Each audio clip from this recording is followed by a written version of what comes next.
So the Obama administration still resists calling for a global war against radical Islamists, something that the leaders of Canada and Paris and Egypt have said is simply a reality that we may not want to recognize, but we must. I asked the State Department's Marie Harf to explain why it is so hard to give it that name last night on the Kelly File. Here's what she said.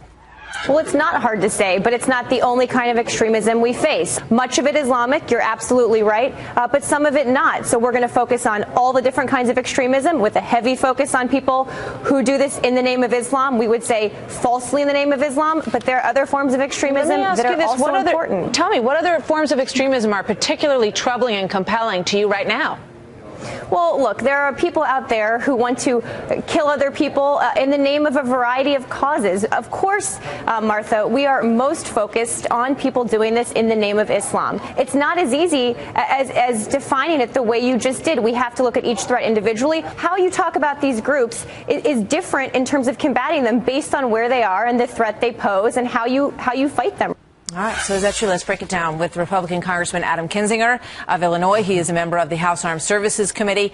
Good to have you with us, Congressman, this morning. Hey, thank you. It's great to be here. So Marie Harf was arguing that the reason that they won't call it a war or an effort or a battle against global Islamic extremism is that there are so many other groups that also want to do people harm that they think it would not be right to label it that when there's all these other groups. She struggled, though, to name any of those other groups that they were very concerned about at this point. And she also said it was overly simplistic to see a common thread between what has happened in Pakistan or Boko Haram or the actions of Hamas and Sydney and Boston and Paris. She said that was wrong to show a common thread. What do you think? It's unreal. You did a great job last night, by the way, but I'll tell you, this is, I come from Illinois. I know kind of those Chicago Democrats and kind of that Berkeley Democrat. This is a left-wing view of the world, which is we can't call it what it is.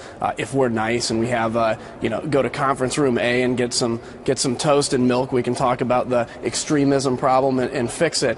The reality is this. This is Islamism, Islamic extremism that we are at war with. We've been at war with them for longer than we've even known we've been at war with them. They've been at war with us for a long time. This is not declaring the whole religion of Islam bad, and I think that's where people need to understand. This isn't doing that, but this is saying there is a strain of that religion that seeks to kill every last one of us and create another caliphate, which is this kind of false memory of how things used to be.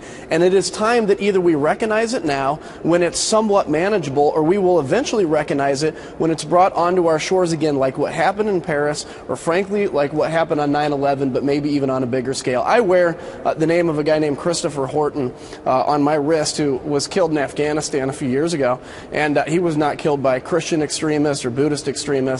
He was killed by Islamists. I understand what you're saying, and the need to recognize the people whose lives have been lost in this fight and to validate that loss of life by understanding exactly what they were fighting against. And, when you look at the words of Egypt's leader, al-Sisi, who is a Muslim, who says that Muslim is being corrupted, that his religion is being corrupted by these radical Islamists. And I wonder why we haven't seen a more forceful outreach on the part of the White House and the administration to say, thank you. This is the kind of language that we have been hoping to hear in order to bridge this gap and to band together against what everybody understands is the fringe and a radical branch of this religion. Because they don't want to do it. They just want to do the bare minimum to get through President Obama's next 2 years and let this issue be handled by whoever the next president of the United States is. We've seen this all over. I mean, you see it with ISIS. Initially, he called ISIS the JV team.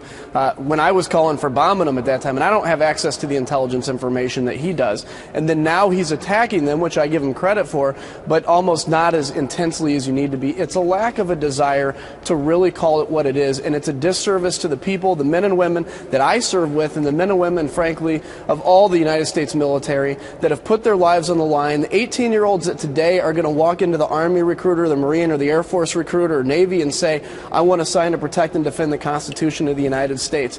That would be a great service to those folks to say, yes, we do have an enemy, and unfortunately we're going to have to use military power to take them out, but let's recognize who they are, and this is who they are. How troubling is it that the leaders in Canada and Paris, in France rather, you know, have talked about this in a different language. And how difficult does it make that for President Obama or Secretary of State John Kerry when they get together to discuss these things? It's embarrassing, frankly. I mean, when I watched the march and I saw that there was no American presence, you know, when I hear the Prime Minister of Canada, who's fantastic, by the way, making very strong statements, when I see, you know, a little bit of a different issue, but the boss over in Australia tell Putin he needs to get out of Ukraine, this is the kind of leadership that's coming forward because the American leadership vacuum, which, frankly, as Americans, we ought to be proud of. It's not something we ought to be ashamed of.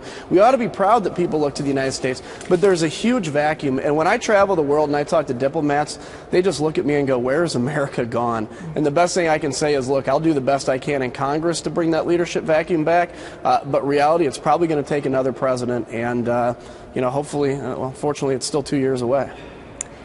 Congressman Kinzinger, thank you very much. Always good to speak with you. We'll see you next time. Great.